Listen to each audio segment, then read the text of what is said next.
60 రోజుల్లో ఇంగ్లీష్ నేర్చుకుని అద్భుతంగా మాట్లాడేలా మేం చేస్తాం. వెంటనే స్పోకెన్ ఇంగ్లీష్ క్లాస్‌కి జాయిన్ అవ్వండి.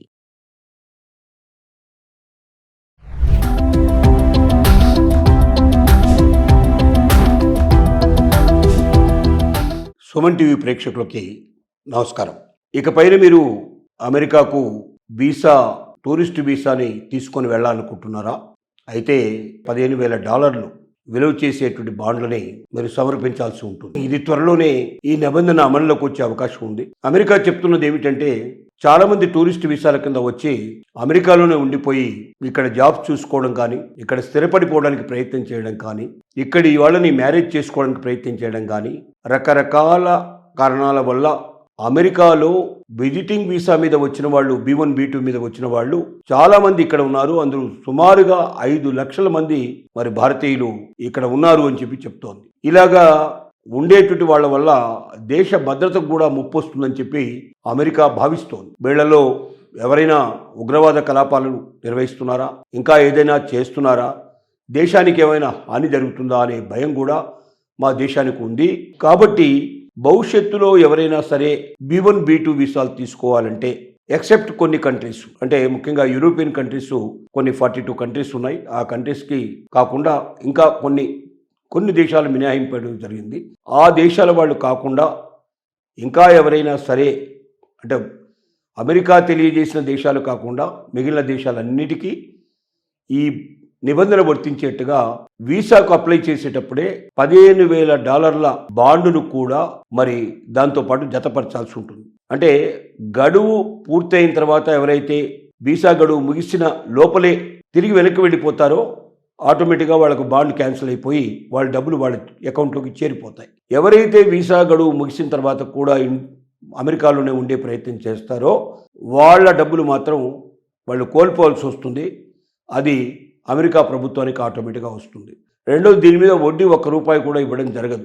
అంటే లక్షలాది మంది అమెరికాను చూడడానికి వచ్చేటువంటి వాళ్ళు సమర్పించేటువంటి ఒక్కొక్క వ్యక్తి $15,000 చొప్పున ఉండే డబ్బు కొన్ని కోట్ల రూపాయలు, వేల కోట్ల రూపాయలు జమ అయ్యే అవకాశం ఉంటుంది. ఈ డబ్బుకి వడ్డీ లేకుండా కనీసం 3 మాసాల నుంచి 6 మాసాల వరకు అమెరికన్ గవర్నమెంట్ వాటిని దేనికైనా ఉపయోగించడానికి కూడా అవకాశం ఉంటుంది.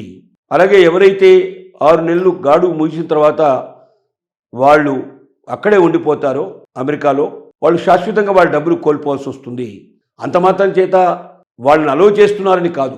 ఆ తర్వాత వాళ్ళని పట్టుకుంటారు, బలవంతంగా సరే అమెరికా నుంచి బయటికి పంపించేస్తారు, అది వేరే విషయం. కానీ ఎవరైతే ఈ $15,000 భయపడతారో, అంత పెద్ద మొత్తాన్ని కోల్పోవాల్సి వస్తుందనే బాధ ఉంటుందో, వాళ్ళంతా కూడా బుద్ధిగా వాళ్ళ వీసా గడువు ముగిసే లోపలే వాళ్ళ దేశాలకు వెళ్ళిపోతారనేటువంటి నమ్మకం అమెరికా కలిగిస్తోంది. ఇంతకుముందే అమెరికా అధ్యక్షుడిగా ట్రంప్ మొదటిసారి వచ్చినప్పుడే ఈ నిబంధనని బాగా అమలుపరిచే ప్రయత్నం చేశారు. అయితే ఆ లోపుగానే కరోనా వచ్చింది. కరోనా సమయంలో ఈ నిబంధనను గట్టిగా పాటించడం కష్టమైపోయింది. తద్వారా ఈ నిబంధనని అప్పుడు వదులుకోవడం జరిగింది. తద్వారా ఈ నిబంధనని అప్పుడు సరిగ్గా పాటించడం జరగలేదు. ఇప్పుడు గట్టిగా తీసుకురావడానికి ప్రయత్నం చేస్తున్నారు. ఈ నిబంధనలలో కొన్ని దేశాలకి లబ్ధి చేకూరే అవకాశం ఉన్నప్పటికీ, అంటే ఎగ్జెంప్టెడ్ అయినటువంటి కంట్రీస్కి ఇబ్బంది లేదు, కానీ ఎగ్జెంప్షన్ లేని కంట్రీస్కి మాత్రం ఇబ్బంది అవుతుంది. ముఖ్యంగా తమ వాళ్ళని చూడాలని వెళ్ళేవాళ్ళు, 6 మాసాల లోపల తిరిగి వెనక్కి వచ్చేందుకు అవకాశం ఉండి వెళ్తూ ఉన్నవాళ్ళు, తమ పిల్లలు తమ సహకారంతో బిడ్డల్ని కనాలంటే ప్రయత్నించే తల్లులకి సాయంగా వెళ్ళేటువంటి వారు, ఇలాంటి వారందరూ కూడా ఇబ్బంది పడే పరిస్థితి భవిష్యత్తులో రావచ్చు. ఇప్పటికిప్పుడైతే ఇది అమలు రాలేదు ఇంకా, కానీ అమలు చేసే ఆలోచనలో అమెరికా ప్రభుత్వం చాలా సీరియస్గా ఉంది. ఏ క్షణంలో అయినా ఎప్పుడైనా దీన్ని అమలుపరచడానికి సంసిద్ధంగా ఉన్నామనే విషయాన్ని తెలియజేస్తోంది. ఇది అమల్లోకి వస్తే మాత్రం కొంచెం వరకు ఇబ్బంది పడే అవకాశం ఉంది. ఏదో ఒక పరిస్థితుల లోపల ఇది భారతీయుల మీద మాత్రం ఎఫెక్ట్ చాలా ఎక్కువ పడే అవకాశం ఉంటుంది. భారతదేశం నుంచి ఏటా వెళ్ళే వాళ్ళ సంఖ్య చాలా ఎక్కువ ఉంటుంది కాబట్టి, అలాగే ప్రపంచం నుంచి వచ్చే చాలా దేశాల్లో ఉండేవాళ్ళు మరి అమెరికా టూరిస్టులుగా లక్షలాది మంది ప్రతి సంవత్సరం వెళ్తుంటారు. కాబట్టి ఇంతమంది మీద ఈ నిబంధన డెఫినెట్గా ఇబ్బంది కలిగించే అవకాశం. $15,000 అంటే మామూలు విషయం కాదు. అంత పెద్ద మొత్తంలో డబ్బుని బాండ్ల రూపంలో సమర్పించడానికే సిద్ధపడరు అంటే అమెరికాకు వెళ్ళే వాళ్ళ సంఖ్య చాలా తగ్గిపోయే అవకాశం ఉంటుంది.